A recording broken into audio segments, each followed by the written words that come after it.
¿Alguna vez te has preguntado cuáles son los 12 seres más enigmáticos que se ocultan entre las páginas de la Biblia? Criaturas cuyos misteriosos poderes y propósitos han intrigado a eruditos y creyentes durante siglos. En este viaje por los relatos bíblicos descubriremos la fascinante presencia de seres angelicales, proféticos y demoníacos que han dejado su huella en la historia de la humanidad, suscitando preguntas sin respuesta y alimentando la curiosidad de quienes se aventuran a explorar sus secretos.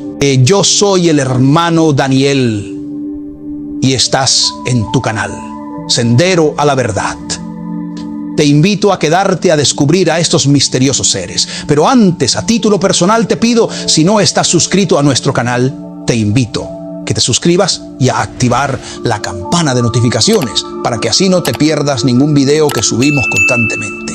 Bueno, entrando al tema, comencemos con el primer personaje en el libro de Génesis, donde después de que Adán y Eva son expulsados del jardín del Edén, Dios coloca a los querubines al este del jardín. Estos seres no solo guardan el jardín, sino que también custodian el camino al árbol de la vida. Lo hacen con una espada llameante que gira en todas direcciones, como nos cuenta Génesis 3:24. Pero la presencia de los querubines no se limita al jardín del Edén. En el libro del Éxodo se describe cómo Moisés recibe instrucciones divinas para la construcción del Arca del Pacto. Aquí, los querubines toman un rol central, ya que se describen dos figuras de oro situadas en cada extremo de la tapa del arca, con sus alas extendidas. Según Éxodo 25, 18, 22, es entre estos querubines donde Dios hablará con Moisés. Su importancia se extiende al templo de Salomón, descrito en el primer libro de Reyes. Allí, Salomón manda hacer dos grandes figuras de querubines de madera de olivo, recubiertas de oro, para el santuario del templo en Jerusalén, según nos relata Primera de Reyes 6:23-28. Sin embargo, es en el libro de Ezequiel donde encontramos uno de los relatos más detallados y enigmáticos sobre estos seres. Ezequiel, en una visión, describe a los querubines con 4 caras de hombre, león, buey y águila, y con 4 alas. Este pasaje, encontrado en Ezequiel 10:14, es particularmente intrigante y ha sido objeto de múltiples interpretaciones a lo largo de los años. Además de su apariencia física, Ezequiel también menciona las ruedas que se mueven junto a los querubines, conocidas como ruedas vivientes o ofanines, una descripción que encontramos en Ezequiel 10:9-17. Este detalle añade una dimensión aún más mística a la naturaleza de los querubines. Los querubines no son solo figuras literales en estos textos. Simbolizan la majestuosidad y la santidad de Dios. Su presencia indica un lugar de encuentro entre lo divino y lo terrenal, representando la omnipresencia y omnisciencia de Dios, capaces de moverse rápidamente en cualquier dirección. Sin embargo, hay debates y diversas interpretaciones sobre estos seres. Algunos los consideran entidades literales, mientras que otros los ven como simbólicos o metafóricos. Su representación en el arte y la cultura ha influenciado cómo visualizamos a los ángeles en general. Los querubines son una de las figuras más emblemáticas de la tradición judeocristiana, representando pureza, protección y la presencia divina en el mundo terrenal. Su misterio continúa fascinando a estudiosos y creyentes por igual, invitándonos a explorar las profundidades del simbolismo y la fe. En segundo lugar, los gigantes de Nefilim son mencionados brevemente en el Génesis, específicamente en el capítulo 6, versículos 1 al 4. Este pasaje es enigmático y ha dado lugar a múltiples interpretaciones a lo largo de los siglos. La descripción bíblica nos dice que en aquellos días, cuando los hijos de Dios se unieron a las hijas de los hombres, nacieron los Nefilim, descritos como gigantes o los caídos. El versículo exacto, Génesis 6:4, dice así: había gigantes en la tierra en aquellos días, y también después de que los hijos de Dios se llegaron a las hijas de los hombres y les engendraron hijos. Estos fueron los valientes que desde la antigüedad fueron varones de renombre. La naturaleza exacta de los Nefilim ha sido objeto de debate. Algunas interpretaciones los ven como seres mitológicos, gigantes o guerreros de gran estatura y fuerza.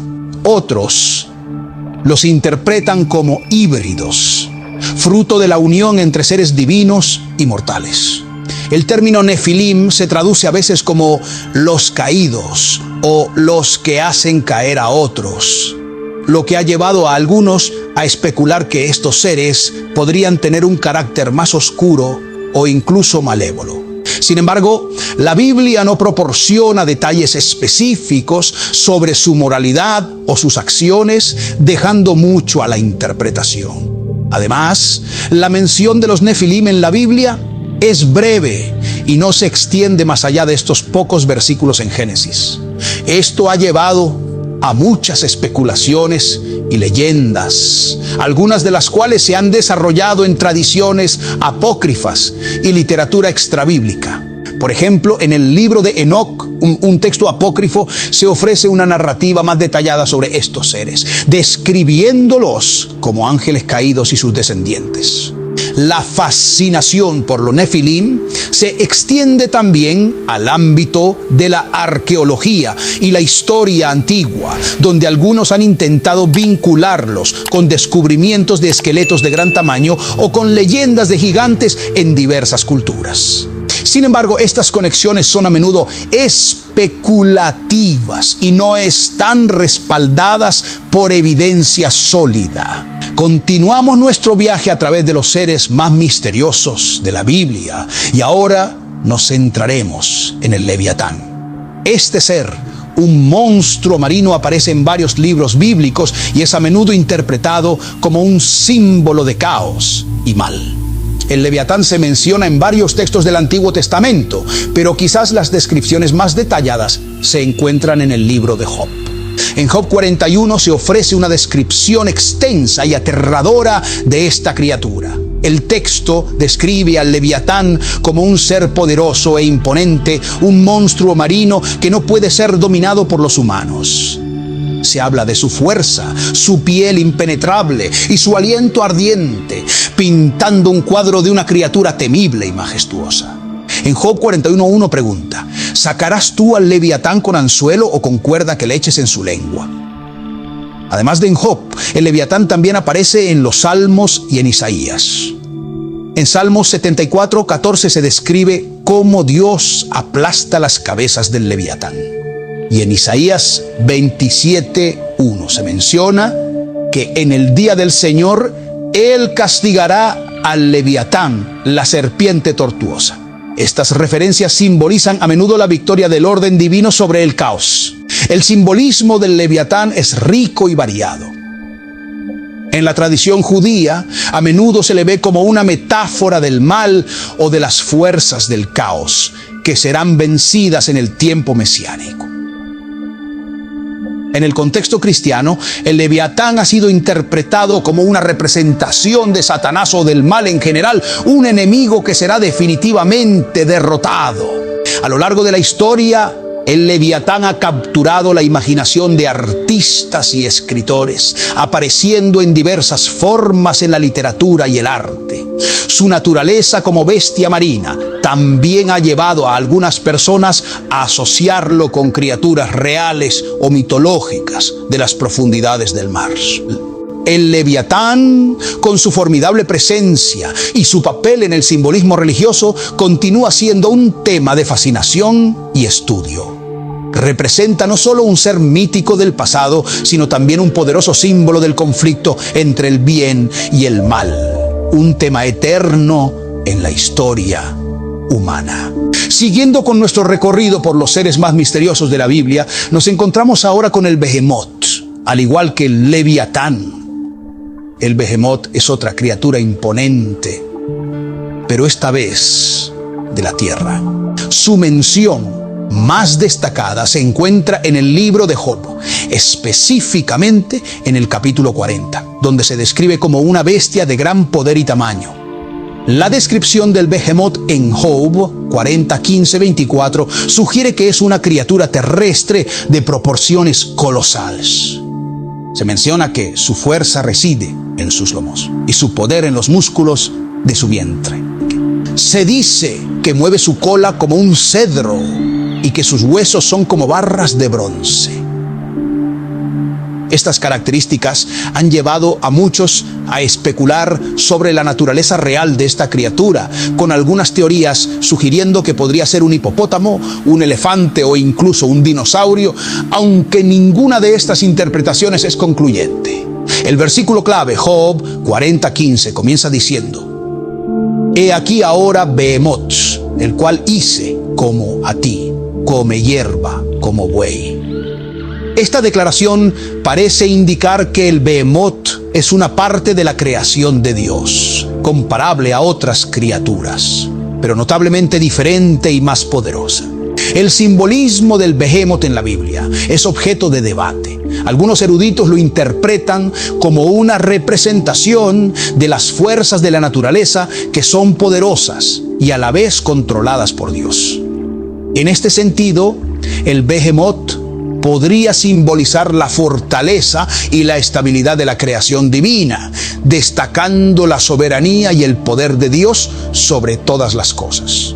Además, la mención del Behemoth en el contexto del libro de Job, un texto que aborda temas como el sufrimiento, la justicia y la omnipotencia divina, sugiere que esta criatura también podría tener un significado más profundo, relacionado con el orden natural y el papel del hombre dentro de la creación. Como sucede con muchos de los seres misteriosos de la Biblia, el Behemoth ha sido objeto de fascinación a lo largo de los siglos. Su enigmática presencia en el texto sagrado ha inspirado diversas interpretaciones y representaciones, tanto en el ámbito religioso como en el cultural. En última instancia, el Behemoth se mantiene como un símbolo poderoso de las maravillas y misterios de la creación. Avanzando en nuestro recorrido, ahora nos encontramos con los serafines. Estos seres celestiales son mencionados en el libro de Isaías y se destacan por su impresionante descripción y su papel en la liturgia celestial. La principal mención de los serafines se encuentra en Isaías 6, durante la visión del profeta Isaías del Señor, sentado en un trono alto y sublime. En esta visión, Isaías ve a los serafines situados por encima del Señor. Se describe que cada serafín tiene 6 alas, con 2 cubrían su rostro, con 2 cubrían sus pies y con 2 volaban. El versículo clave, Isaías 6, 2, 3, describe esta escena y la proclamación de los serafines diciendo: Santo, santo, santo es Jehová de los ejércitos, toda la tierra está llena de su gloria. Los serafines son interpretados generalmente como ángeles de alto rango, asociados con la pureza, la santidad y la presencia directa de Dios. El hecho de que cubran su rostro y sus pies con sus alas puede interpretarse como un signo de humildad y reverencia ante la majestuosidad divina. La función de los serafines en esta visión es de adoración y exaltación a Dios, lo que resalta su papel en la liturgia celestial. Son seres que, según la tradición, están continuamente en la presencia de Dios, alabando y glorificando su santidad. El término serafín en sí mismo es intrigante y ha sido objeto de estudio. La palabra podría derivar de una raíz hebrea que significa arder, lo que ha llevado a algunos a interpretar a los serafines como ángeles ardientes o iluminados, simbolizando tal vez su fervor y pureza. En la tradición cristiana, los serafines han sido a menudo representados en el arte religioso, generalmente como seres con múltiples alas, resplandecientes y rodeando la divinidad. Su imagen busca transmitir la majestuosidad y el misterio de lo divino. Los serafines, por tanto, representan no solo la majestuosidad y santidad de Dios, sino también un modelo de adoración y servicio celestial. Su presencia en la Biblia, aunque limitada a un breve pasaje, ha tenido un impacto duradero en la teología, el arte y la música religiosa, sirviendo como un poderoso recordatorio de la grandeza y la gloria de lo divino. En nuestra exploración de figuras misteriosas de la Biblia, nos encontramos ahora con Gog y Magog. Estos nombres se refieren a naciones o personas que, según las Escrituras, se enfrentarán a Israel en tiempos del fin. La mención de Gog y Magog aparece en los libros de Ezequiel y Apocalipsis, presentando un enigma que ha capturado la imaginación de teólogos y estudiosos a lo largo de los siglos. En el libro de Ezequiel, capítulos 38 y 39, se describe una profecía en la que Gog, de la tierra de Magog, es el líder de una coalición de naciones que atacará a Israel. Ezequiel profetiza que esta invasión será finalmente derrotada por la intervención divina. El nombre Gog parece ser un título para un líder enemigo, mientras que Magog se refiere a su territorio o pueblo. La descripción en Ezequiel es rica en detalles y simbolismo. Por ejemplo, Ezequiel 38, 15, 16 dice: «Y vendrás de tu lugar del extremo norte, tú y muchos pueblos contigo, para invadir mi pueblo Israel». Estos versículos han llevado a muchas especulaciones sobre la identidad histórica o futura de Gog y Magog. En el libro de Apocalipsis, capítulo 20, versículos 7, 8, Gog y Magog se mencionan nuevamente, esta vez en el contexto de los eventos finales de la historia humana. Aquí representan a las naciones de los 4 rincones de la tierra que se unirán en una batalla final contra el pueblo de Dios. Esta referencia ha sido interpretada como un simbolismo del conflicto final entre el bien y el mal. El simbolismo de Gog y Magog ha sido interpretado de diversas maneras a lo largo de la historia. Algunos los han visto como representaciones de fuerzas específicas enemigas de Israel, mientras que otros los han interpretado de manera más general, como símbolos de todas las fuerzas del mal que se opondrán a Dios y su pueblo. En la tradición cristiana, la referencia a Gog y Magog en Apocalipsis a menudo se ha vinculado con las ideas del Armagedón y el fin de los tiempos, un tema recurrente en la escatología cristiana. En la tradición judía también se ha discutido sobre su papel en los eventos mesiánicos y escatológicos. La fascinación por Gog y Magog no se limita al ámbito religioso. También han influido en la cultura popular, apareciendo en diversas obras literarias y artísticas a lo largo de los siglos.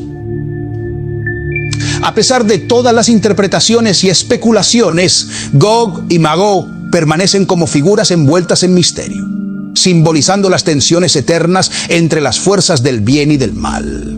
Ahora vamos con los 4 jinetes del Apocalipsis, uno de los símbolos más poderosos y enigmáticos del libro de Apocalipsis en la Biblia. Estos jinetes representan eventos y fuerzas que se desatan en la tierra durante los tiempos finales. Los 4 jinetes aparecen en Apocalipsis 6, cuando el Cordero, una representación de Jesucristo, rompe los primeros 4 de los 7 sellos. Cada sello liberado trae consigo un jinete diferente, cada uno con un mensaje y un propósito específicos. El jinete del caballo blanco. Este jinete, apareciendo con la apertura del primer sello, es a menudo interpretado como un símbolo de conquista. Porta un arco y se le otorga una corona, y sale venciendo y para vencer. Y Apocalipsis 6:2. Algunas interpretaciones lo ven como un símbolo de Cristo o del evangelismo, mientras que otras lo asocian con la figura del anticristo y la conquista maligna. El jinete del caballo rojo, revelado con el segundo sello. Este jinete simboliza la guerra. Se le da una gran espada y tiene el poder de quitar la paz de la tierra, provocando que los hombres se maten unos a otros. Apocalipsis 6:4. Este jinete representa los conflictos y la destrucción que seguirán a la conquista. El jinete del caballo negro. Con la apertura del tercer sello aparece el jinete del caballo negro representando el hambre. Lleva una balanza en su mano y una voz declara precios elevados para los alimentos básicos, simbolizando la escasez y la hambruna. Apocalipsis 6:5-6. El jinete del caballo pálido. El cuarto sello trae al jinete del caballo pálido, cuyo nombre es muerte, y el Hades le sigue. Se le da autoridad sobre una cuarta parte de la tierra para matar con espada, hambre, pestilencia y por las fieras de la tierra. Apocalipsis 6:7-8. Este jinete representa la muerte y las calamidades que acompañan a las guerras y hambrunas. Los cuatro jinetes en conjunto simbolizan una serie de desastres y tribulaciones que ocurrirán antes del fin de los tiempos. Su aparición es una representación poderosa de los juicios divinos y las consecuencias del pecado en el mundo. Estas figuras han capturado la imaginación de generaciones y han sido interpretadas de muchas maneras a lo largo de la historia. Han sido objeto de numerosas obras de arte, literatura y teología, y continúan siendo un tema de fascinación y estudio en la cultura contemporánea. Los cuatro jinetes del Apocalipsis representan no solo eventos catastróficos, sino también un llamado a la reflexión sobre la naturaleza humana y el destino final del mundo. El siguiente ser misterioso que encontramos en la Biblia es el Anticristo, una figura que ha generado considerable interés y debate a lo largo de los siglos. A diferencia de algunos de los otros seres que hemos discutido, el Anticristo no es una criatura mítica o un ángel, sino una figura humana o un poder que se opone a Cristo y representa la maldad y el engaño. La noción del Anticristo se menciona específicamente en las epístolas de Juan, Primera de Juan 2:18, Primera de Juan 22 y Primera de Juan 4:3, Segunda de Juan 1:7. Juan advierte a sus lectores de que han oído que el Anticristo viene y afirma que ya hay muchos anticristos. Esto sugiere que el término Anticristo puede referirse tanto a una figura individual como a un espíritu o actitud que se opone a Cristo. Por ejemplo, Primera de Juan 2:18 dice: hijitos, es ya la última hora, y como habéis oído que el Anticristo viene, así ahora han aparecido muchos anticristos. En la tradición cristiana, el Anticristo se ha interpretado a menudo como una figura que surgirá en los tiempos finales, engañando a muchos y oponiéndose a Dios.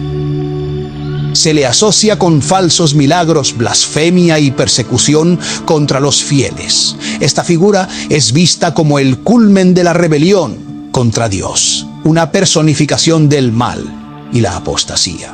Aunque el Anticristo se menciona directamente solo en las epístolas de Juan, muchas tradiciones y teorías lo asocian con otras figuras apocalípticas mencionadas en la Biblia, como la bestia del libro de Apocalipsis. Esta conexión se basa en interpretaciones de las profecías bíblicas sobre un líder poderoso y malévolo que surgirá en los últimos días. A lo largo de la historia, la figura del Anticristo ha sido objeto de muchas especulaciones y teorías. Algunos han intentado identificar al Anticristo con figuras históricas específicas, viendo en ciertos líderes políticos o religiosos la encarnación de esta entidad maligna. Sin embargo, estas especulaciones suelen ser controvertidas y están sujetas a interpretaciones personales de las Escrituras. El concepto del Anticristo ha tenido también un profundo impacto en la cultura popular, apareciendo en numerosas obras literarias, películas y teorías de la conspiración. En estos contextos, a menudo se presenta al anticristo como el arquetipo del mal supremo, en oposición directa a los valores y enseñanzas de Cristo. En resumen, el anticristo en la Biblia simboliza la oposición máxima a lo que representa Cristo: amor, verdad y redención. Es una figura que nos recuerda la constante lucha entre el bien y el mal y nos invita a estar alertas y firmes en nuestra fe. El siguiente ser en nuestra exploración es el dragón del Apocalipsis, una figura prominente en el libro de Apocalipsis de la Biblia. Este dragón es una representación simbólica de Satanás, o el diablo, y juega un papel crucial en los eventos del fin de los tiempos descritos en este libro profético. En Apocalipsis 12 se presenta una visión de un gran dragón rojo con 7 cabezas y 10 cuernos, y en sus cabezas 7 diademas. Su cola arrastra la tercera parte de las estrellas del cielo y las arroja a la tierra. Este dragón se coloca delante de una mujer que está a punto de dar a luz, con la intención de devorar a su hijo tan pronto como nazca. Sin embargo, el niño es arrebatado y llevado a Dios, y el dragón fracasa en su intento. El pasaje clave se encuentra en Apocalipsis 12:9, donde se identifica claramente al dragón. Y fue lanzado fuera aquel gran dragón, la serpiente antigua, que se llama Diablo y Satanás, el cual engaña al mundo entero. Fue arrojado a la tierra y sus ángeles fueron arrojados con él. Esta figura del dragón simboliza el mal en su máxima expresión y representa la lucha espiritual entre las fuerzas del bien y del mal.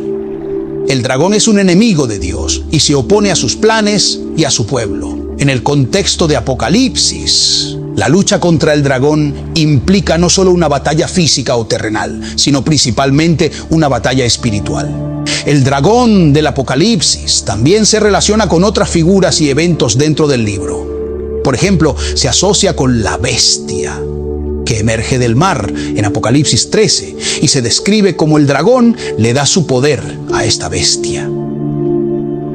Esta asociación refuerza la idea del dragón no solo como un enemigo personal, sino también como una fuerza que impulsa el mal y la rebelión en el mundo. La imagen del dragón ha capturado la imaginación de cristianos y no cristianos por igual, siendo un símbolo potente del mal y la opresión.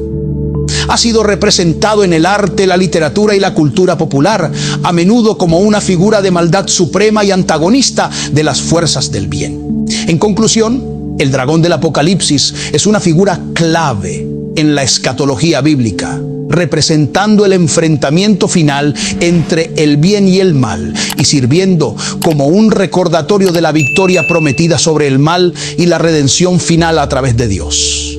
Continuamos nuestra exploración con los ángeles de las 7 iglesias mencionados en el libro de Apocalipsis.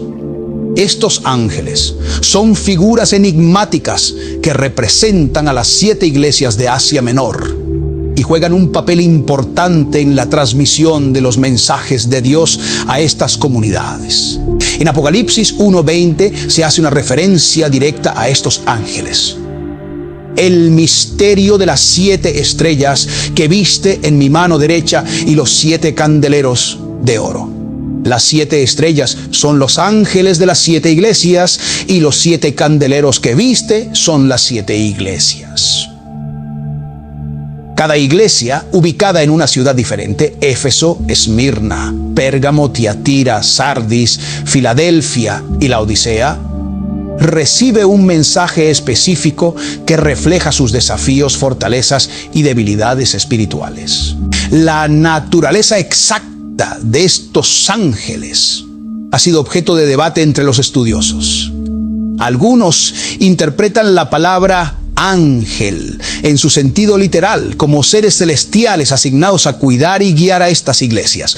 Otros sugieren que los ángeles podrían ser figuras metafóricas, posiblemente líderes o mensajeros humanos de las iglesias, que representan el espíritu o el carácter predominante de cada congregación. Los mensajes a los ángeles de las 7 iglesias, detallados en Apocalipsis 2 y 3, abordan una variedad de temas espirituales, incluyendo la fidelidad, la persecución, la falsa doctrina, el arrepentimiento y la promesa de recompensa eterna. Estos mensajes son tanto advertencias como alientos y ofrecen una visión de los desafíos espirituales enfrentados por las primeras comunidades cristianas. La inclusión de los ángeles de las 7 iglesias en el Apocalipsis subraya la importancia de la iglesia en el plan de Dios y su preocupación constante por la pureza y la fidelidad de su pueblo. Estos ángeles, ya sean entendidos como seres celestiales o representaciones simbólicas, destacan la conexión entre el cielo y la tierra y la interacción continua entre lo divino y lo humano en la historia de la salvación. Los ángeles de las 7 iglesias nos recuerdan que cada comunidad de fe, con sus desafíos y circunstancias únicas, forma parte del plan divino más amplio y está llamada a mantenerse fiel en medio de las pruebas y tentaciones. Su presencia en el Apocalipsis sirve como un recordatorio poderoso de la vigilancia y guía de Dios sobre su iglesia a lo largo de los tiempos. Ahora nos adentramos en la figura de los 2 testigos mencionados en el libro de Apocalipsis. Estos personajes son particularmente intrigantes y han sido objeto de numerosas interpretaciones y especulaciones. Los 2 testigos aparecen en Apocalipsis 11. Se les describe como 2 profetas que tendrán el poder de profetizar durante 1260 días, vestidos de silicio. Tienen la capacidad de realizar milagros, como cerrar el cielo para que no llueva durante el tiempo de su profecía, y de convertir las aguas en sangre y golpear la tierra con toda clase de plagas. El versículo clave que describe a estos 2 profetas es Apocalipsis 11, 3, 6, que dice: y daré a mis 2 testigos que profeticen por 1260 días, vestidos de silicio. Estos tienen poder para cerrar el cielo, a fin de que no llueva en los días de su profecía. Y tienen poder sobre las aguas para convertirlas en sangre y para herir la tierra con toda plaga cuantas veces quieran. La identidad de los 2 testigos ha sido un tema de gran debate. Algunas interpretaciones los identifican con figuras bíblicas específicas, como Elías y Moisés, debido a las similitudes entre los milagros que realizan y los realizados por estos profetas en el Antiguo Testamento. Otras interpretaciones sugieren que podrían ser representaciones simbólicas de la iglesia o de los fieles cristianos en general. Otro aspecto notable de su historia es su muerte y resurrección. Se narra que después de terminar su testimonio, serán vencidos y muertos por la bestia que sube del abismo. Sus cuerpos yacerán en las calles de la gran ciudad durante 3 días y medio. Y luego serán resucitados y llevados al cielo en una nube, mientras sus enemigos los observan. Apocalipsis 11, 7, 12. Los 2 testigos son vistos como símbolos de resistencia y fidelidad a Dios en tiempos de persecución. Su capacidad para realizar milagros y su eventual resurrección y ascenso al cielo son interpretados como signos de la soberanía y el poder de Dios, incluso en medio de la oposición y la adversidad. En el contexto más amplio de Apocalipsis, la historia de los 2 testigos refuerza el tema del libro de la victoria final de Dios sobre el mal y de la importancia de la fe y el testimonio fiel en tiempos de prueba. Su presencia en la narrativa apocalíptica sirve como un recordatorio de que, a pesar de las dificultades y la opresión, la verdad y la justicia de Dios prevalecerán al final. El último ser de nuestra exploración bíblica es Balaam y su asna, cuya historia se encuentra en el libro de Números. Esta narrativa es única y notable, especialmente debido al milagroso evento de la asna, hablando a Balaam, un adivino contratado para maldecir al pueblo de Israel. La historia se desarrolla en Números 22. Balaam es convocado por Balac, el rey de Moab, para maldecir a los israelitas. Sin embargo, Dios interviene y le advierte a Balaam que no vaya. Después de una segunda petición y la aprobación divina, Balaam se dirige a encontrarse con Balac, pero su camino es obstaculizado por un ángel del Señor.